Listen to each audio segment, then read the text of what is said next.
So I'm going to share my screen again. And then I was talking about measuring creativity. So we've seen the models. We've seen, I think we have now a richer understanding of what involves creativity and what involves using it in an education context. So Sylvia, we just saw this work just 5 minutes ago. So there's these 5 scales by Wallach and Coogan that Sylvia has used later in 2008. The way it works is a model for children. Is they ask children to name things with different shapes. So they ask children to name all the things that could have, for instance, a round shape. So children could say things like, wheel, the sun, a ball, whatever, as many as they can. So this way they're measuring how creative they are verbally. And they also are asked to think about alternative uses for things like, for instance, a chair. A chair is for sitting down. What other use you think the chair could have? And then similitudes between words. They give some words to them, and they ask them to say what do they have in common. And then they give them some geometrical shapes like the one that we are seeing below, and then they are asked to say what do you think this is? So they can say things like a hedgehog or like the sun setting or dawning in the horizon, whatever they say about this shape. So let's watch another video about how difficult it is to say how things are more or less creative. Is this little noodle. It looks like a wet noodle. I've seen these on rethink, these ones. They're like putting knots in it. I like this one. It's like, I don't know, it's weird because you can. It's a workout. You can stretch it. Like, it's almost like slime, but like it's like different. It's like a squishy noodle, but you're only eating one because you're all lonely. It's like a worm. It's like so this is basically what the test is doing. They're saying it's like a worm. If you guys were stretching it and the other person let go of one side and hit you, that so they are trying. This is what the test is trying to do. Is basically what the children are doing. Yeah, it's cool. Different uses of things, different words. Next item. Okay, so our next item is this. Oh, I've seen one of those before. Oh, it's like a magnet, and you can swirl it around. I don't get it. Wait, so you like swirl So she's saying, I don't get it. She doesn't know very much what to do. The boy that looks more is trying to but there's explore also like more a things. little, like it looks like a finger stone right here that you can fidget with, and then you go like put it like this, and then you can roll it, and then like you can like try to like move it, or you can like move it around it, like trying like. Yeah, there's just a number of different ways to fidget. A number of different ways. He just said it, and this is exactly what the tests try to do. So they gave drawings or objects to children, and they asked them, what different things do you think you could do with them? Torrance creativity test is perhaps the most popular one. It's a standardized test for measuring creativity. So children are given simple shapes, like for instance this circle or these shapes, and they are either asked to complete them with something, so they could do something like Mickey Mouse or a chain, or to combine them into something. So they've got these basic shapes, and they could make a king or just a face, or I don't know, about whatever they think these things can combine into. The more things they manage to do, the more creative they are supposed to be. And then sometimes it's not just one shape, but two shapes, and they're asked to finish this drawing. So it's the beginning of a drawing, they have to finish it up. And again, they can do different things. So the more objects and the more ideas that they include, the higher the score is going to be, and therefore they are supposed to be more creative. At the end of the day, this is very similar to this Guilford's divergent thinking. So in how many different ways you can solve the same problem. This led two authors from Uni of Sheffield here to develop this unusual box test. So they created this box with different elements. So it's more defined because there's a certain number of things that you can do with the box. So children must explore the box and find what things they can do with it. Some children are more timid, they don't explore so much, so they only find 2 or 3 possibilities. Others explore more, so they find 10, 11 different things that they can do. They need to move the box, to change levers, to introduce sticks in order to find all these options. So again, it's based on this Guilford's idea of divergent thinking, and it is more recently it's been kind of like an attempt to go beyond Torrance's test, a way to measure creativity. So these are the two most common tools to measure and assess creativity in children. Right. What examples can we find of using creativity in a school? Well, there are some commercial attempts, like Lego, for instance. Lego has tried to introduce these initiatives into education. They've got 3 or 4 main different packages that they sell to schools. So in this case, we got this brick motion prime. And the idea is that they can be used at school. We were saying at the beginning that there's evidence showing that there's a link between the variety of materials that are used at schools and the amount of creativity that children are showing with these types of tests. So on the basis of this idea, they try to sell these products to schools. We've got YouTube channels, of course. So these people, is again very commercial. What these people try to do is to basically get money out of advertising with things like, how to use a Rubik's Cube in a creative way, or basically how to do your SATs revision, or just more strictly, this is the mom of a couple of children, so it's homework in a funny way, and so she really takes it serious. During COVID, she was like uploading 1 video every day or something like that. So let's have a look.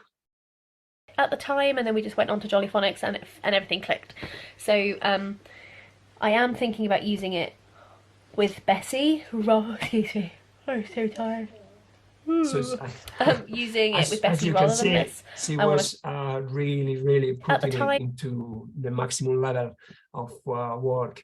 But the idea is to just share the creativity with other people using these YouTube links. And then there are after-school clubs as well. So these clubs that try to complement. Nobody has really looked at them seriously. And I think this is there's an opportunity to do this. Like, do anyone validate what these schools with these after-school clubs say that they are doing? So they always sell it in a very good way. Like we got these two examples that, there are clubs. I think they work here in Sheffield, so that's why I chose them. So Steamworks is one of them. Link Learning is another one, and this is what they say in their websites. Like,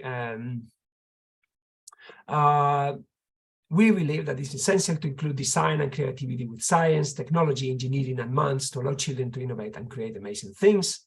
If we look closely, it has always been there, but just not recognized. Think of the beautiful mathematical spirals in nature, or the fusion of creativity and precision in architecture. So they don't have the pressure of the curriculum. They can do whatever they want. So the chances for them to do something different are higher.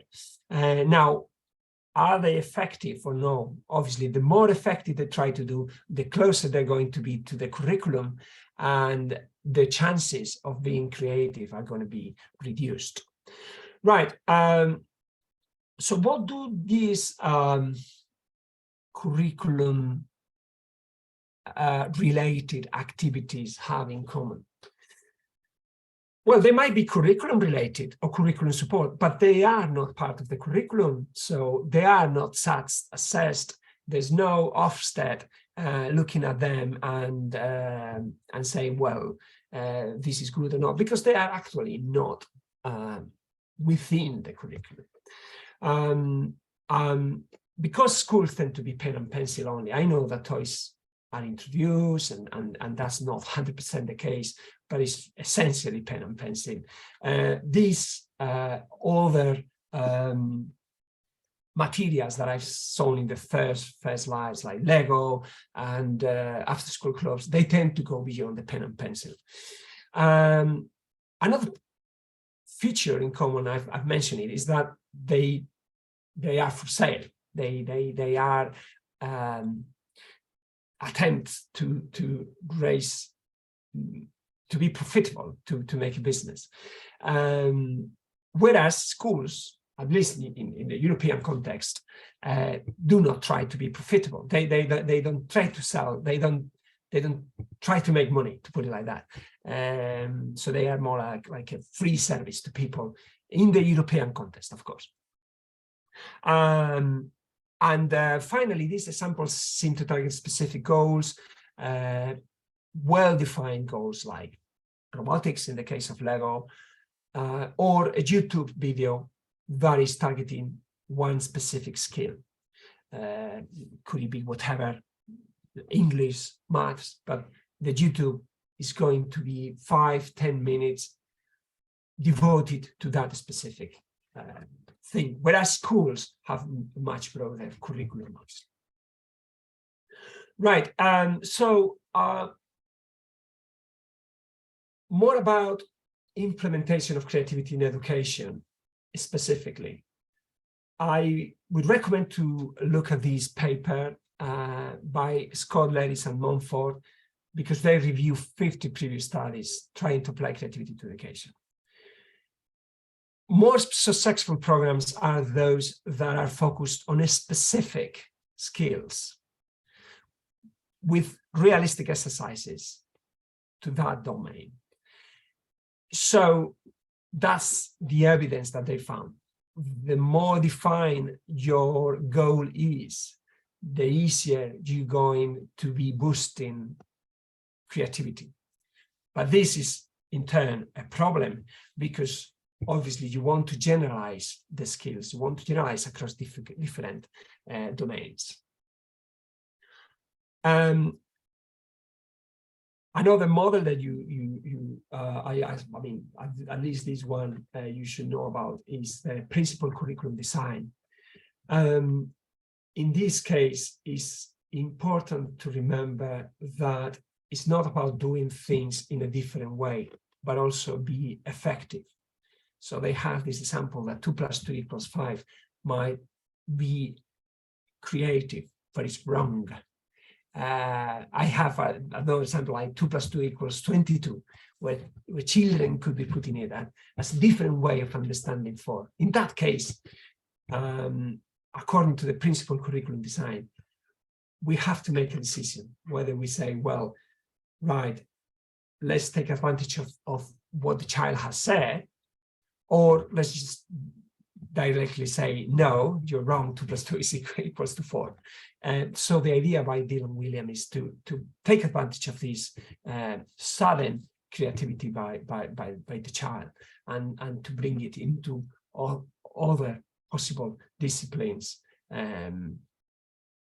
So the implications for promoting creativity is very clear, because you have to tell them that they are wrong when they are creative. Finally, if we were in the classroom, I would ask you to watch this Robinson talk, and we would discuss it in the classroom. And then we will be watching this other TED Talk by team learning. But I don't think an online lecture is the ideal context for this. So I'm going to ask you to watch this after my lecture now, when I finish it. So you log into this TED Talk, not necessarily now, maybe later today, or whenever it suits you best, and see how Robinson's ideas might be problematic or not, and how much you think he knows about what we have been saying today. And this is because basically what Robinson is saying there, and this is just one of the most popular TED Talks. I think it's the most popular TED Talk of all time. And what he says is basically that schools are killing creativity, that we are not able to take advantage of the uniqueness of individual children, because schools are limited. So we can't really, with the current schemas of schools, we cannot really take advantage of this creativity. So this is what Robinson is saying, and this is what team learning is answering. Another exercise that I would like you to do at home is to find your own example. Be careful, because this is a very commercial world. So trying to find in the websites, in the World Wide Web, using Google or using your own resources, try to find examples of the use of creativity in an educational context.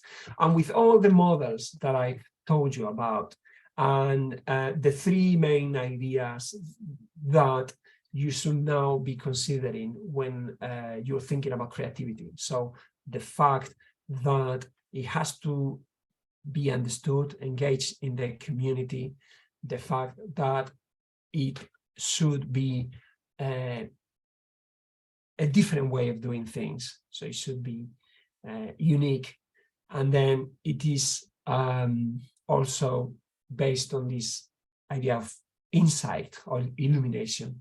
So try to find these 3 things in these examples that you could see online of attempts to use creativity in schools.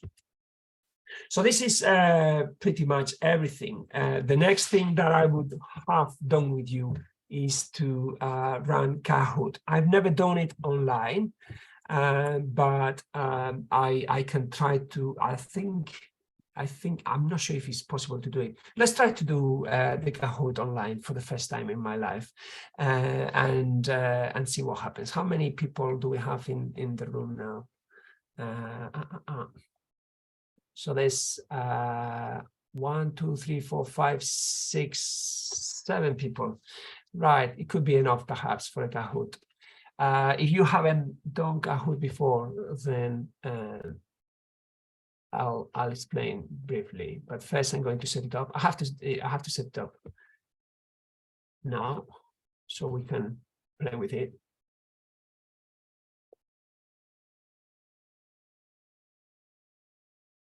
It would take just 1 minute.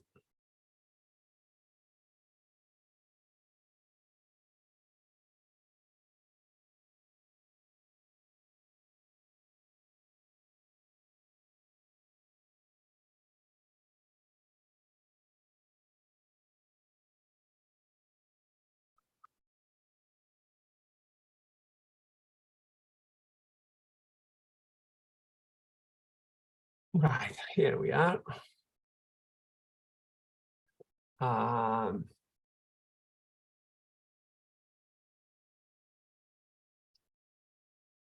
So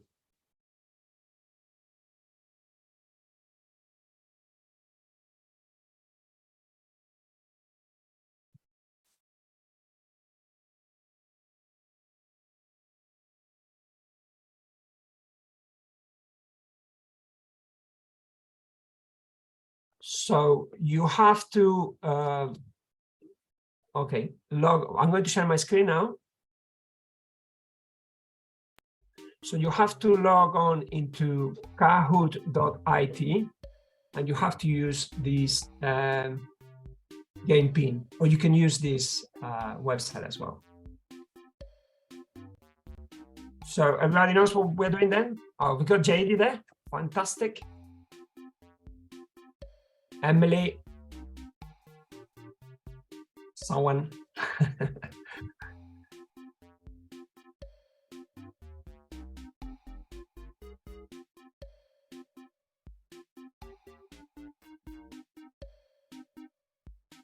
Amber, Saskia, Sue, Shani, NGI. 1, 2, 3, 4, 5, 6, 7, 8, 9. And then there are actually more people.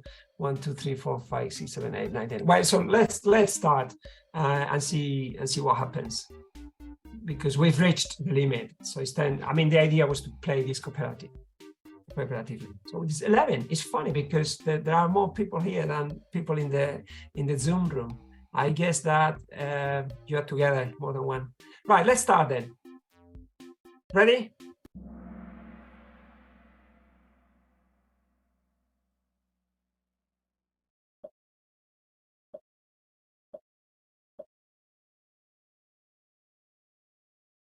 So according to the standard definition of creativity, being creative means being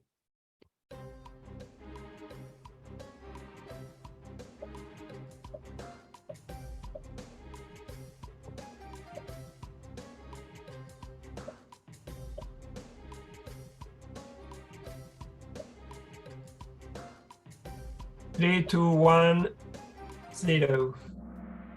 So, okay, most people had it correct. 7 people is both original and effective. So that's the standard definition of creativity. They were questioning it, Rumko and Jäger. They were saying that it's not only original and effective, but also in a specific community and time context. Right, so I think Amber is on top. Well done, Amber. So what is the big C in Kaufman and Baguette's model?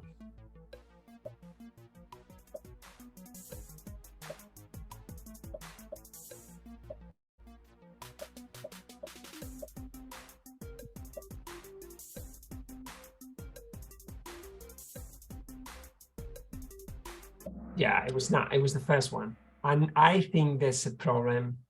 We'll see. Okay.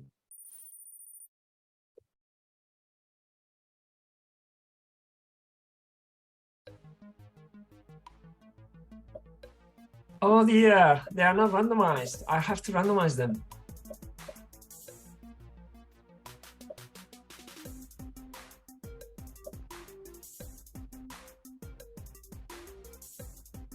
I think there's a problem with it's not randomizing it. Okay. What do we do? Because it's going to be the first one all the time. So we carry on, or I try to randomize it. Let's see. Oh, I don't know why it's doing this. Shouldn't be. Right. I'm sorry, Amber, because you were doing very well. But whoa, it's not working. So, okay, there we go. Library. So they've changed it.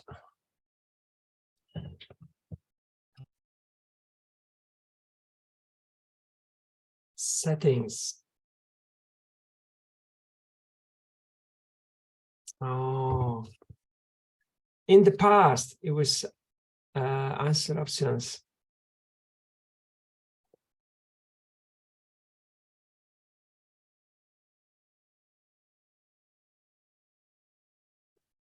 Right, okay, I'm going to stop setting. I'm sorry. Do you know what happened, isn't it?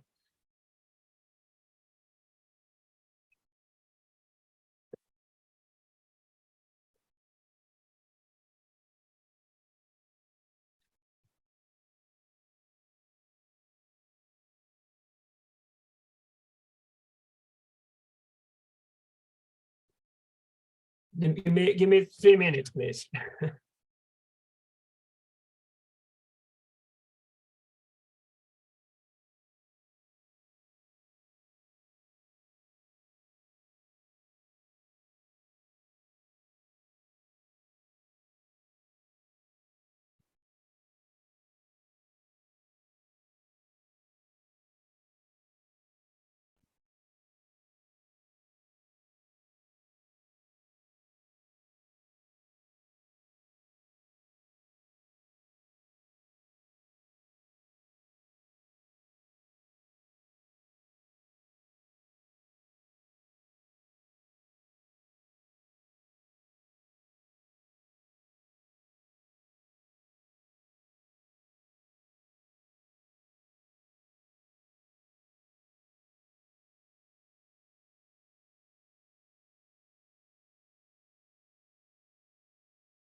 Okay, I think it's sorted now.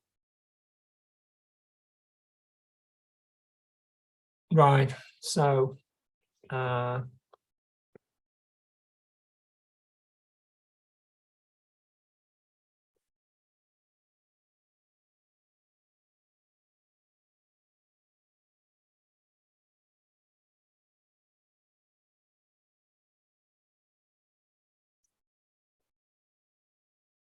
okay.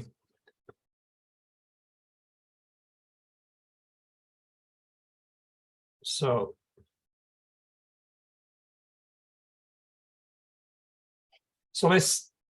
let's see.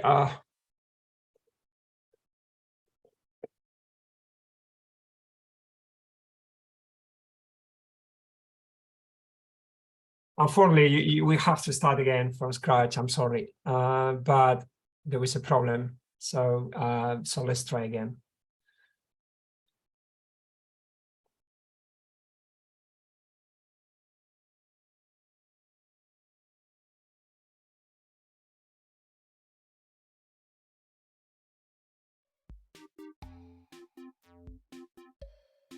Okay, so we have to start from scratch again. So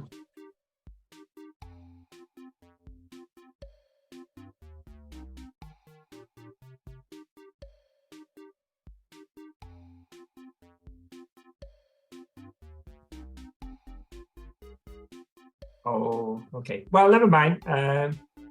So I think most people have left. There's Amber and Saskia and Emily.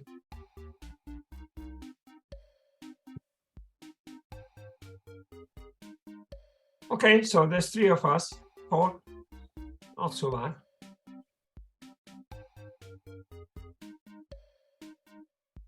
5, well, more than I expected.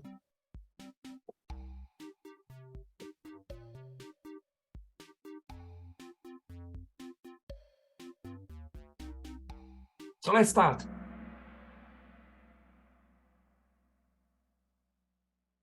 They should be random now.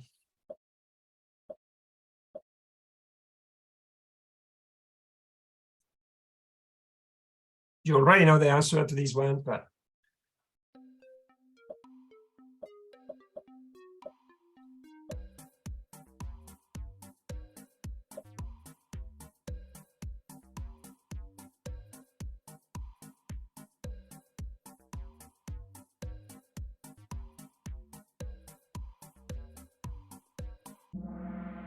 okay.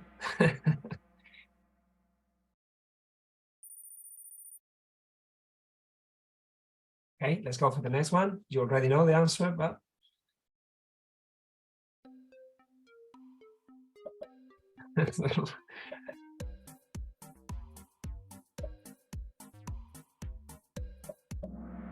well done.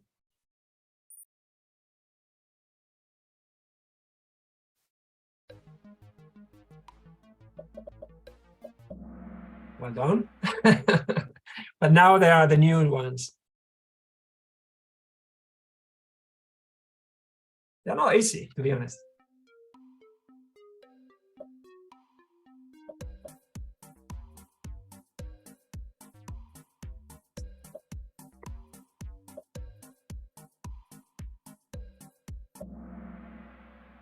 It was really tricky. I made it very tricky.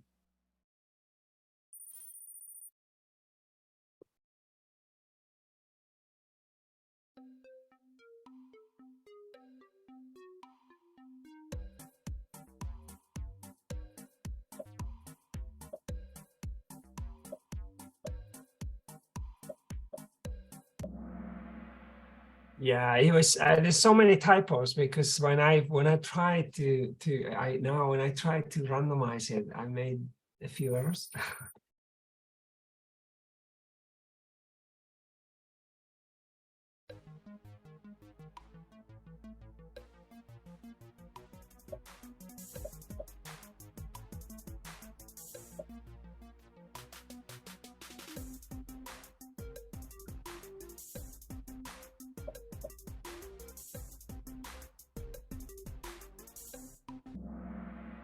Yeah, it was skills, motivation, and context.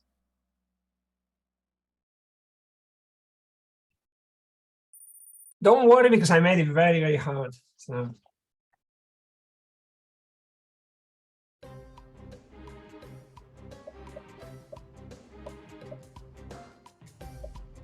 Well, okay, at least you got this guild for.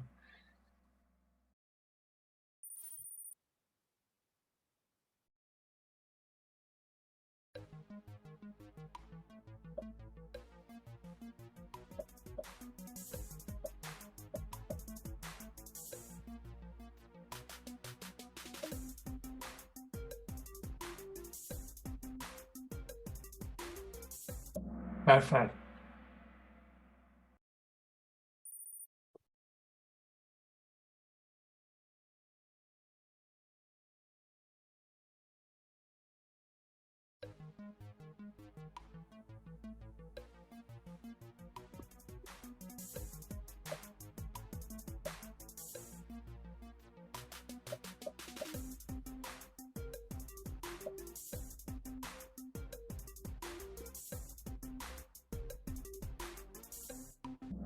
Well, basically the problem, yeah, they say is that when what they identified is when it's used in education, normally it's not used with a general goal, but just for something very specific, and that's problematic because it doesn't take into account the generalization.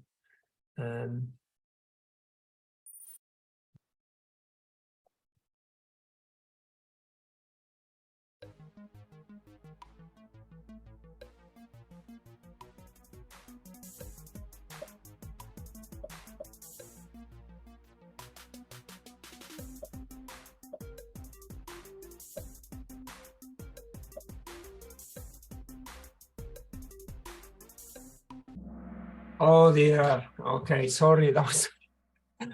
Forget about this one. Sorry. Oh my God. What a disaster of Kahoot. it should be it was the fifth one, it should be, but you know, when I tried to randomize, I just had to go one by one. And the correct one was credit has to be taught outside the main curriculum. Well done, Shani, considering all the difficulties, and well done, Saskia, and Beth was the winner this time. Well,